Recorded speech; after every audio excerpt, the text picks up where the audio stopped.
Hello film fans, and welcome to this episode of The Sherlockian. Now, this week I'm going to be taking a look at Planet Earth 2, and for those of you who may have seen my Planet Earth 1 review, you're probably thinking, oh, we know how this is going to go. For those of you who didn't see it, I said that while I loved individual sequences in the original Planet Earth, I wasn't a big fan of the series as a whole. I mean, I thought the pacing was a bit strange, and sometimes they'd show you very short sequences for no apparent reason other than because it was new and they could say they'd done it first. So you're probably thinking, well, you kind of like Planet Earth 2 very much, because it's very heavily nostalgia-based, I think it's fair to say. Unlike, say, Blue Planet 2, which is more of a remake than a sequel, this is very much a sequel. It even starts with David Attenborough in a hot air balloon over the Himalayas, talking in very glowing terms about the original Planet Earth. So you're probably thinking, well, he can't much have liked this one very much then, can he? Well, you'd be wrong. I actually really like Planet Earth 2. It's not my favourite wildlife documentary, I think it's fair to say, but it's certainly not my least favourite. It's probably in the top 10 somewhere, maybe even top 5. And I think the main reason is it's not that similar to its predecessor. Planet Earth used a lot of new radical camera techniques at the time, and particularly shooting things from the air. And while Planet Earth 2 does do this as well, I think it's fair to say that it's probably takes more sort of keys, if you like, artistically speaking, from things like Life with its very low camera angles on when it's filming things like reptiles or insects or amphibians, and then it also shoots things in sort of ultra night vision in a similar way to Seven Earths, One Planet. And the overall effect is very, very, very pleasing. And so, what were my favourite scenes then? Well, I have to admit, I really enjoyed the episode on urban life. I thought it was fantastic. Some of the episodes I sort of thought, well, did we need another episode on mountains? I mean, I enjoyed it when I watched it, but when I first saw it, I thought, well, they've already done one of those in Planet Earth 1. Did they need another one? It's arguable, I suppose. But on the other hand, urban wildlife was something they really didn't cover at all in Planet Earth 1. They were too busy, scaling mountains and looking at jungles and climbing through deserts to bother with all that, boring stuff in the city. And I think my favourite sequence in the entire series is probably the one shot in Mumbai. Now, I don't know about you, but people in Britain, they moan a lot about urban foxes. They're always causing trouble. Occasionally they'll knock over a litter bin and, cause a lot of mess, or someone's cat might disappear in the night. And, people, moan about them a lot and say, well, why doesn't someone do something about them? They should cull them. And then, in America, I'm sure you're thinking, well, that's nothing. We have urban raccoons, which of course it does show in Planet Earth 2. And I mean, they're even worse because, unlike foxes, they've actually got, very, able hands, essentially. So they can, unlock things that, your average fox wouldn't be able to do.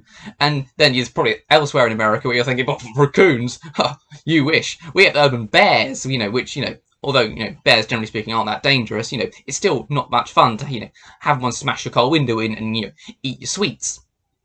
But, in Mumbai, they'd love urban bears, because what do they have?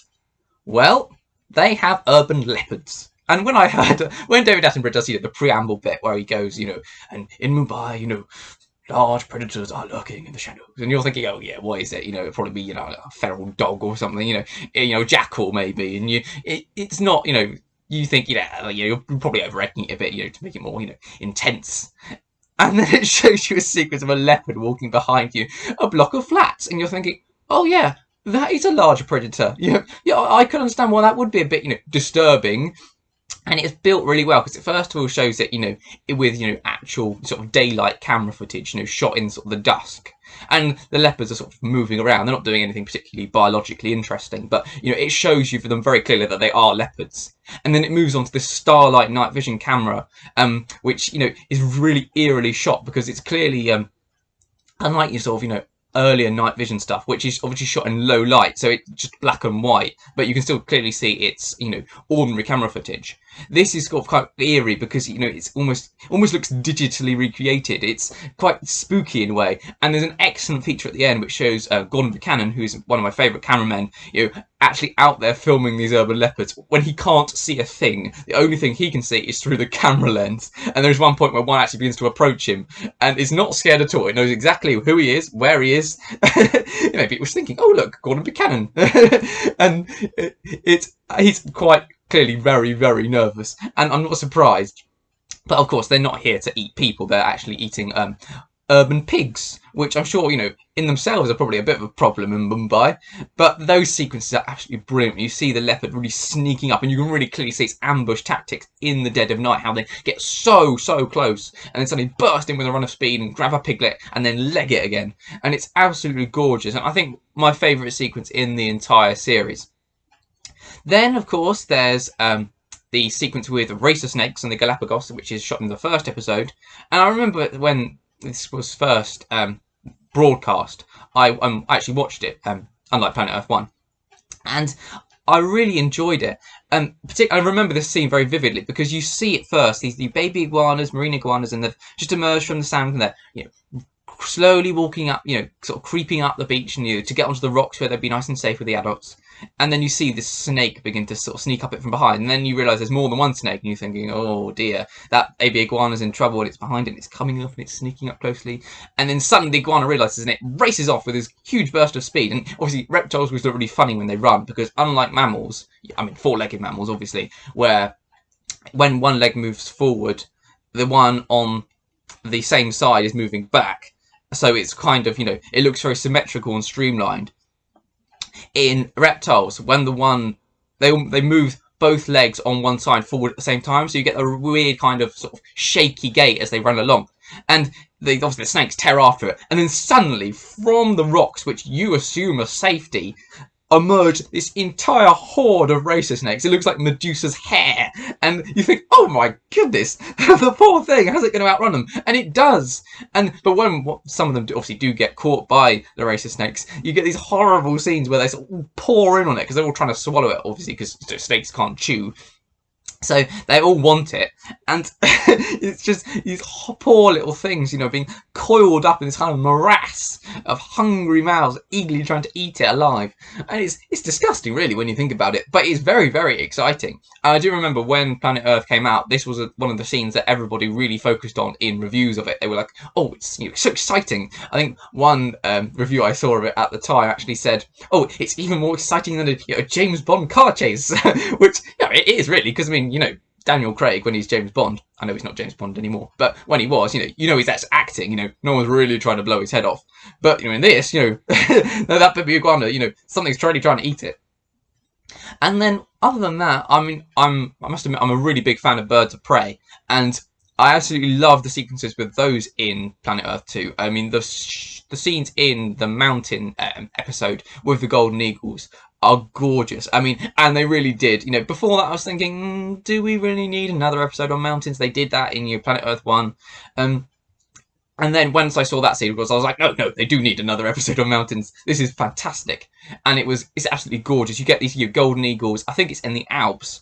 They're looking for food in the winter, and obviously in the winter time they're subsiding mainly on carrion, because obviously, it's quite difficult to hunt anything, and there isn't really a lot of prey anymore. So you see all these golden eagles fighting over this fox carcass, and it's absolutely fantastic. And these beautiful shots they filmed in slow motion of these two eagles. Well, I think there's more than one, but it's always two at a time.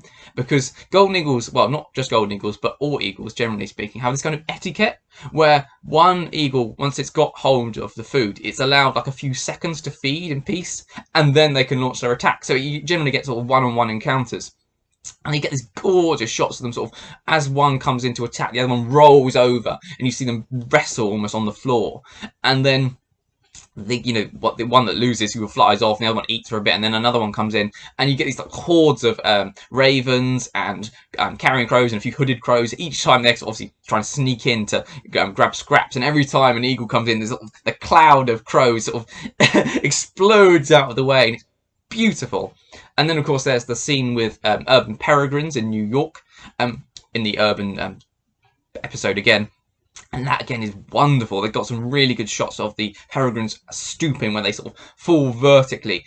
And it's gorgeous. And you really see their hunting technique as they sort of come in again and again to try and grab these feral pigeons. And it's wonderful. Really beautifully shot. And obviously, being in New York, they've got some really good footage of not only peregrines on skyscrapers, but flying round and through skyscrapers, and it's absolutely beautiful. So yeah, that was my Planet Earth 2 review. Thank you very much for watching.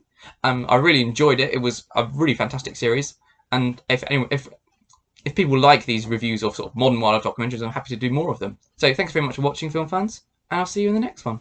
Goodbye.